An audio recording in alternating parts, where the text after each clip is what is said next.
आधा अधूरा मंदिर शास्त्र सम्मत नहीं है, तो इतनी जल्दबाजी क्यों बीजेपी को? राजनीति करने के लिए, वोटों की फसल काटने के लिए कि वे चुनाव आ रहा है? भाई मंदिर पूरा होने दो। बीजेपी हमेशा जाट नॉन जाट का नारा देती है, हमेशा अखबारों और टेलीविजनों में हेडलाइन चलती है, तो कांग्रेस इसके लिए क्या तोड़ निकालेगी?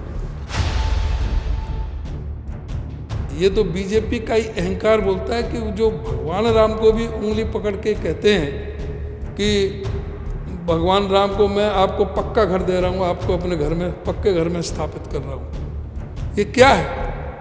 भगवान राम से भी बड़े हो गए मोदी जी। हम सर्वे करते हैं तो लोग कहते हैं कि अगर कांग्रेस एकजुट रहती है तो फिर तो सरकार आ जाएगी, अदरवाइज ये गुटबाजी कहीं ना कहीं कांग्रेस पे को नुकसान पहुंचा सकती है।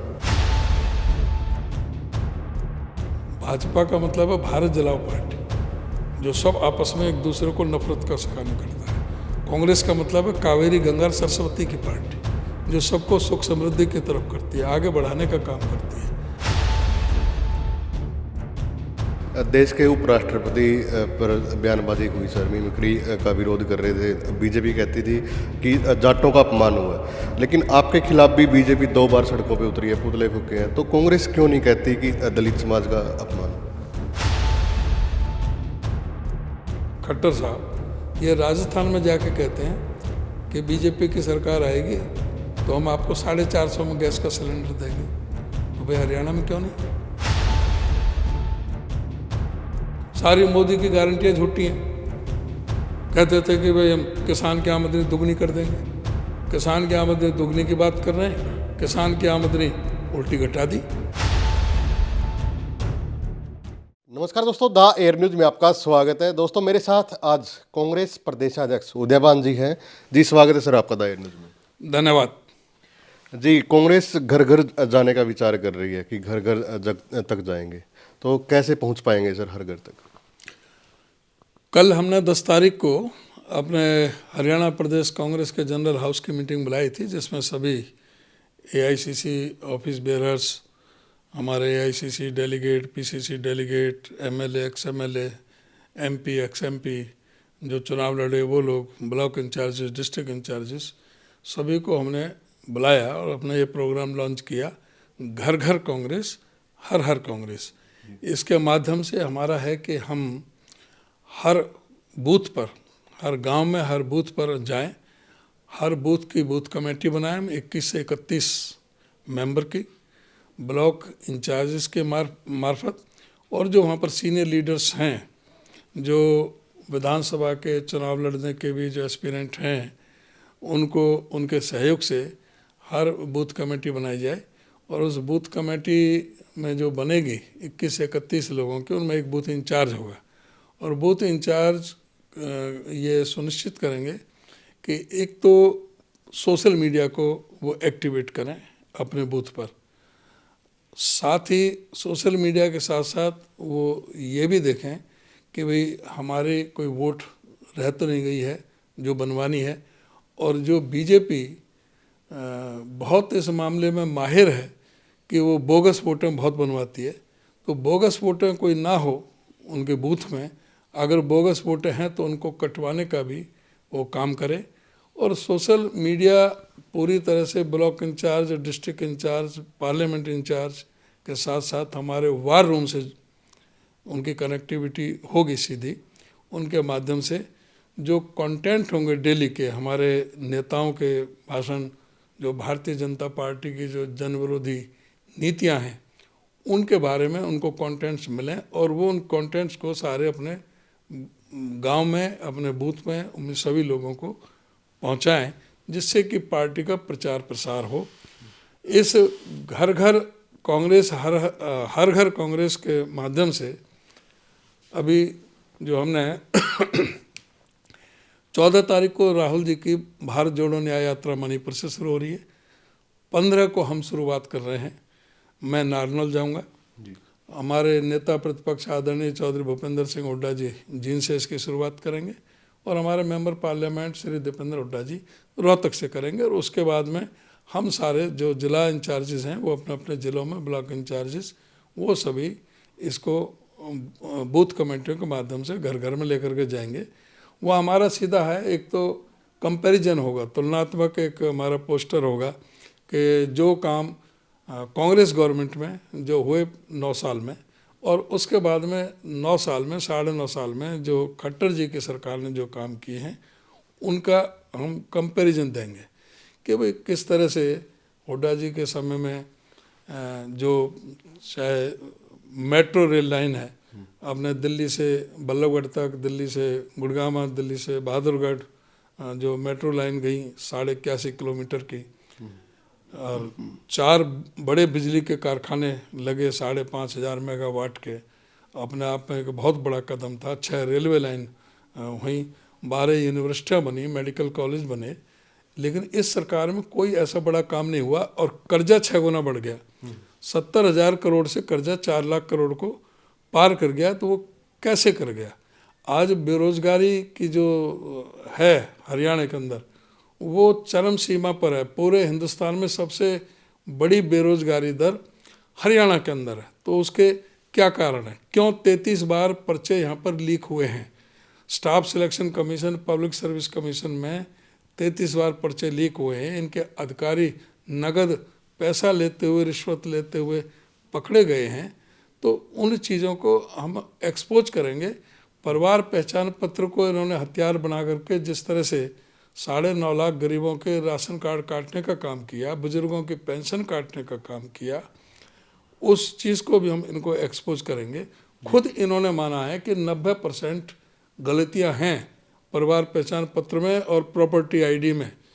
तो जब 90% गलतियां हैं तो उनको सैकड़ों करोड़ रुपए जो हायर की थी एजेंसी उनको देने का क्या लाभ हुआ और क्यों गलतियां हैं? फिर इनका ये सरकार का सुपरविजन क्या था उसमें? जब ये खुद इस बात को मानते हैं कि इतनी गलतियां थी तो आप लोग क्यों आंखें बंद किए हुए बैठे थे? विपक्ष बार बार चिल्ला रहा था, कह रहा था कि ये गलतियां हैं, लोगों के लाइन लगी हुई, इसको दुरुस्त करो, ये कर नहीं रहे थे।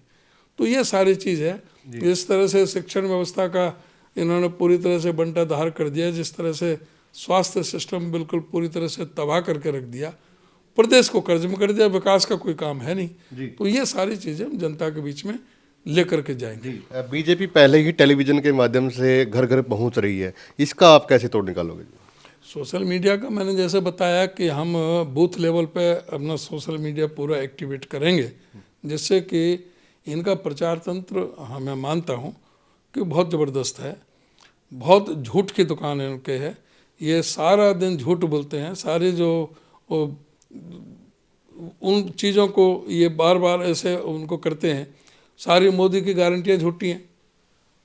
कहते थे कि भाई हम किसान की आमदनी दुगनी कर देंगे, किसान की आमदनी दुगनी की बात कर रहे हैं, किसान की आमदनी उल्टी घटा दी। हर चीज़ में हर जिन्स का जो रेट, जो एमएसपी की बात कर रहे थे, स्वामीनाथन रिपोर्ट लागू करेंगे, किसी भी जिन्स का इन्होंने रेट सही नहीं दिया। और खाद का, उसका कीटनाशक दवाइयों के, जो लेबर का, सिंचाई का, सब चीज़ महंगी हुई है और रेट किसान को मिला नहीं, घटा है जी। उस जी, 3 राज्य में हार के बाद लगातार जैसे बीजेपी महिलाओं को साधने में कहीं ना कहीं कामयाब हुई है, तो कांग्रेस का क्या प्लान रहेगा महिलाओं के लिए? देखिए, आपने देखा कर्नाटक में भी, तेलंगाना में भी महिलाओं को किस तरह से कांग्रेस पार्टी ने उनको सुविधाएं देने का ऐलान किया और उसमें दी, हिमाचल में दी। उसी तरह से हरियाणा में भी जब समय आएगा घोषणा पत्र के माध्यम से उस समय कहेंगे। अब आप ये बताएं कि भाई हमारे यहाँ पर जो मुख्यमंत्री हैं खट्टर साहब, ये राजस्थान में जाके कहते हैं कि बीजेपी की सरकार आएगी तो हम आपको 450 में गैस का सिलेंडर देंगे। तो भाई हरियाणा में क्यों नहीं? जब कांग्रेस पार्टी 500 में राजस्थान में दे सकती है, छत्तीसगढ़ में दे सकती है, हिमाचल में दे सकती है, कर्नाटक में दे सकती है, अब तेलंगाना में भी शुरू कर दिया देने का, तो यहाँ क्यों नहीं दे सकती? और इनकी सत्ता में आती, इनकी झूठ की पोल तो तभी खोलनी है। अब इन्होंने कह दी कि हम दे नहीं सकते, राजस्थान में भी दे नहीं रहे। उसका परिणाम ये हुआ कि अभी बाई इलेक्शन हुआ है 1 महीने, 1.25 महीने, 1 महीने, और उस बाई इलेक्शन में जो इनका सिटिंग मंत्री था उसको कांग्रेस के उम्मीदवार ने 12,000 वोटों से हरा दिया। वो तो सीधा सरकार का इस समय अभी तो सरकार का जोश भी वो ठंडा नहीं हुआ था, बना था नया नया। उस समय बाई इलेक्शन में 12,000 वोटों से जीतना कांग्रेस का कैंडिडेट, ये इस बात का इनकी झूठ की पोल खोलता है कि जो उन्होंने वायदे किए थे उन पे खरा नहीं उतर रहे थे। बीजेपी हमेशा जाट नॉन जाट का नारा देती है, हमेशा अखबारों और टेलीविजनों में हेडलाइन चलती है, तो कांग्रेस इसके लिए क्या तोड़ निकालेंगे जी? ये बीजेपी तो इस देश में धर्म और मजहब और जाति की राजनीति करती रही है। इनका तो काम है नफरत फैलाने का। कांग्रेस पार्टी सबको, कांग्रेस भाजपा का मतलब है भारत जलाओ पार्टी, जो सब आपस में एक दूसरे को नफरत का शिकार करता है। कांग्रेस का मतलब है कावेरी गंगा सरस्वती की पार्टी, जो सबको सुख समृद्धि की तरफ करती है, आगे बढ़ाने का काम करती है, आगे ले जाने का काम करती है, सभी जाति वर्ग धर्म और संप्रदाय को बराबर का सम्मान देती है। कांग्रेस पार्टी में कभी किसी जात बरादरी की राजनीति रहा ही नहीं। यहाँ पर आप देखेंगे, अब आप देख लीजिए हमारे राष्ट्रीय अध्यक्ष कौन है। राष्ट्रीय अध्यक्ष हमारे दलित समाज के नेता। हमारे ऊपर से आप नेता देखें, सभी जातियों में से सभी धर्मों में से मिलेंगे। हमारे हरियाणा में आप देख लिए, मैं प्रदेश अध्यक्ष हूँ, मैं कांग्रेस चला रहा हूँ प्रदेश के अंदर। क्या मैं नॉन जाट में नहीं आता? क्या हमारे जो विधायक हैं ज़्यादातर सभी जातियों में से हैं? हमारे सारे जो जिला अध्यक्ष हैं वो सभी जातियों में से। और आप देखेंगे उदयपुर संकल्प जो हमारा हुआ कांग्रेस पार्टी का, उसमें सीधा था कि 50% पद संगठन में SC BC OBC और माइनॉरिटी के लिए रहेंगे। तो ये सारी जो प्रक्रिया है वो हरियाणा में भी और हमारे सारे देश में कांग्रेस पार्टी में इसको लागू किया जा रहा है। 50%। अब ये बताए ना बीजेपी वाले कि ये इनके में क्या है, ये सवाए इनके झूठ बोलने का और कुछ नहीं। कांग्रेस पार्टी सभी जातियों को साथ में लेकर चलती है जी। देश के उपराष्ट्रपति पर बयानबाजी हुई, सर मिमिक्री का विरोध कर रहे थे। बीजेपी कहती थी कि जाटों का अपमान हुआ है, लेकिन आपके खिलाफ भी बीजेपी 2 बार सड़कों पे उतरी है, पुतले फूके हैं, तो कांग्रेस क्यों नहीं कहती कि दलित समाज का अपमान हुआ है? देखिए, उनका कांग्रेस जाति की बात नहीं करती, कांग्रेस मुद्दों की बात करती है। वो बात मुद्दे की थी। सतपाल मलिक जी ने के साथ इंटरव्यू था न्यूज़ लॉन्चर का, नीलू व्यास का, उसमें उन्होंने ये बात टिप्पणी की थी कि भाई जिस तरह से उपराष्ट्रपति जी का जो व्यवहार है वो जाटों जैसा है ही नहीं। उन्होंने कहा था कि भाई झुका हुआ जाट और टूटी घाट किसी काम की नहीं होती। वो टिप्पणी मैंने उनसे उल्लेख करके मैंने आगे उसको, मुझे वो ठीक लगी बात, क्योंकि जाट का तो मतलब ही J for justice, A for action, T for truth. जो सच्चाई के लिए, न्याय के लिए लड़ने वाला, जो दिलेर हो, जो खेत में किसान के रूप में, मैदान में खिलाड़ी के रूप में और सीमा पर एक जवान के रूप में, जो कि बहुत मजबूती से जो अपना मुकाबला करता है, वो है। तो मैंने वही बात कही, मैंने उसमें कोई विशेष कोई अलग बात नहीं बात करी जी।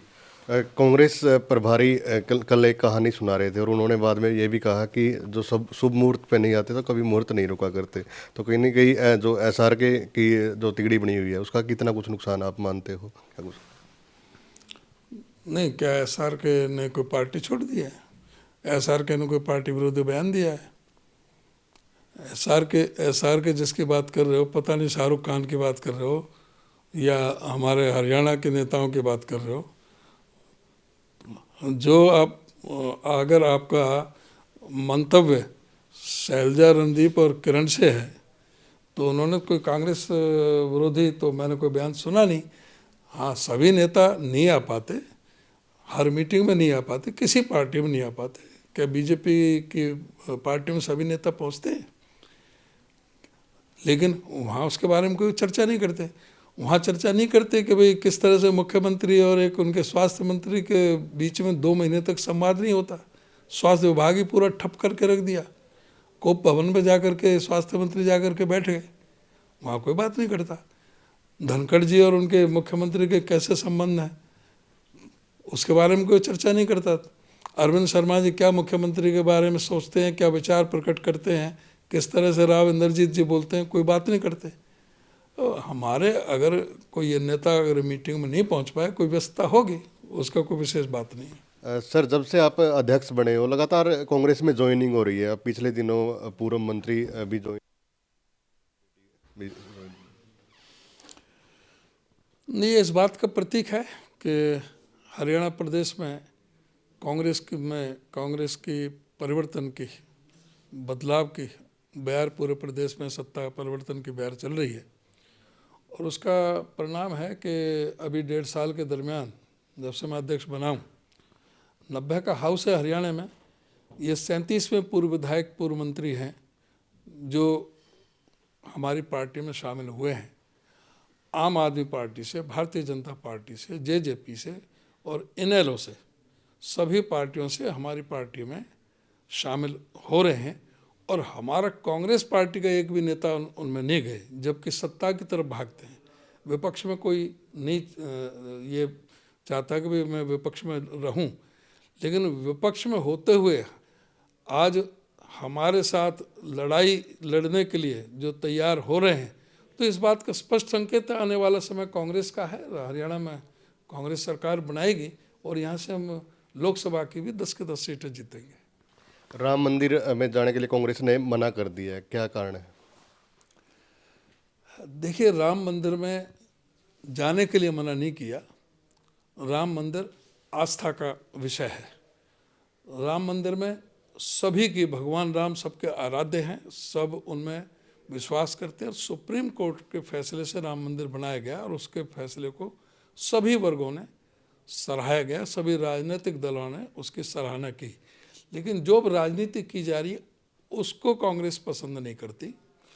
जहाँ तक सवाल है, हमारे हिंदू धर्म में हमारे सबसे बड़े धर्मगुरु कौन हैं? सबसे बड़े धर्मगुरु जो शास्त्रों के ज्ञाता हैं, जो विद्वान हैं, उनको शंकराचार्य के रूप में उनको प्रतिष्ठापित किया गया है।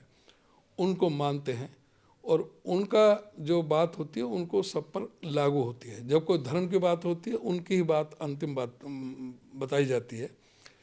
हमारे शंकराचार्य जी क्यों नहीं आ रहे? भगवान राम की प्राण प्रतिष्ठा पर हमारे चारों पीठों के चारों शंकराचार्यों में से कोई भी क्यों नहीं आ रहा है? क्यों हमारे शंकराचार्य जी ने ये कहा कि आधा अधूरा मंदिर की प्राण प्रतिष्ठा शास्त्र सम्मत नहीं है? शास्त्रों की व्याख्या तो वो करेंगे। जब उन्होंने कहा कि भाई आधा अधूरा मंदिर शास्त्र सम्मत नहीं है, तो इतनी जल्दबाजी क्यों बीजेपी को? राजनीति करने के लिए, वोटों की फसल काटने के लिए कि भाई चुनाव आ रहा है?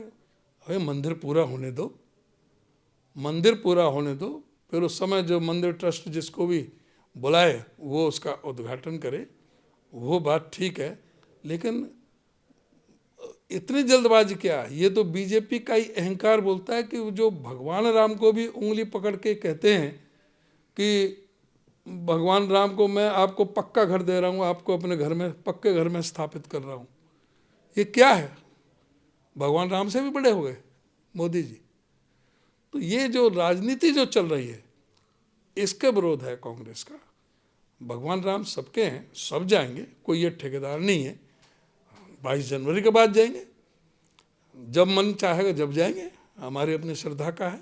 जिसको जो चाहे, कांग्रेस की तरफ से, कांग्रेस पार्टी के अंदर भी किसी पे कोई रोक नहीं है। जो जाना चाहे वो जाए, ये आस्था का प्रश्न है। किसी पे कांग्रेस ने किसी पे रोक नहीं लगाई। लास्ट वाला है सर, एसआर के गुट, कांग्रेस का एसआर के गुट, रणदीप, शैलजा और किरण यात्रा निकाल रही है, तो उस पर आप क्या? देखिए, ऐसा है, इस संदर्भ में हमारे प्रभारी जी आदरणीय श्री दीपक बाबरिया जी अपनी बात रख चुके हैं। और मैं समझता हूँ जो एआईसीसी की तरफ से जो हमारे प्रभारी हैं, उन्होंने पार्टी की बात रखी है कि जो पार्टी के अधिकृत कार्यक्रम होते हैं वो पीसीसी के थ्रू ही होते हैं। पीसीसी के कार्यक्रम चल रहे हैं, लेकिन कोई पार्टी का नेता अपना अलग से भी पार्टी का कोई प्रचार करता है तो किसी को कोई नुकसान नहीं है, जब तक वो पार्टी का प्रचार कर रहे हैं।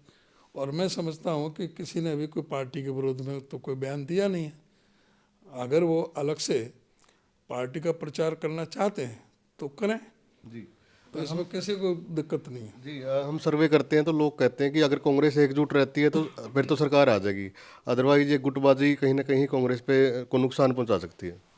देखिए, कांग्रेस एकजुट है। कांग्रेस जो खड़गे जी का, राहुल जी का जो टिकट लेकर के आएगा, जिसका निशान हाथ का पंजा होगा, वही कांग्रेस का निशान है, वही कांग्रेस का कैंडिडेट है, वही कांग्रेस पार्टी के लिए, सबके लिए मान्य है। तो इसमें किसी को कोई संदेह नहीं होना चाहिए। कांग्रेस एकजुट है, कांग्रेस काम कर रही है। बीजेपी के अंदर ज़्यादा फूट है, बीजेपी के अंदर ज़्यादा फूट है। उनमें मैं जैसे पहले भी बता चुका हूँ कि भाई उनमें आपस में कोई भी मंत्री, मुख्यमंत्री के 2-2 महीने तक संवाद नहीं होते। किस तरह से इनके जो मेंबर पार्लियामेंट हैं वो मुख्यमंत्री के बारे में रखते हैं। इनके प्रदेश अध्यक्ष का भी मुख्यमंत्री से संवाद नहीं था, ठीक ढंग से बातचीत नहीं थी। ये सारी चीज़ सबको पता है। धन्यवाद सर बातचीत करने के लिए।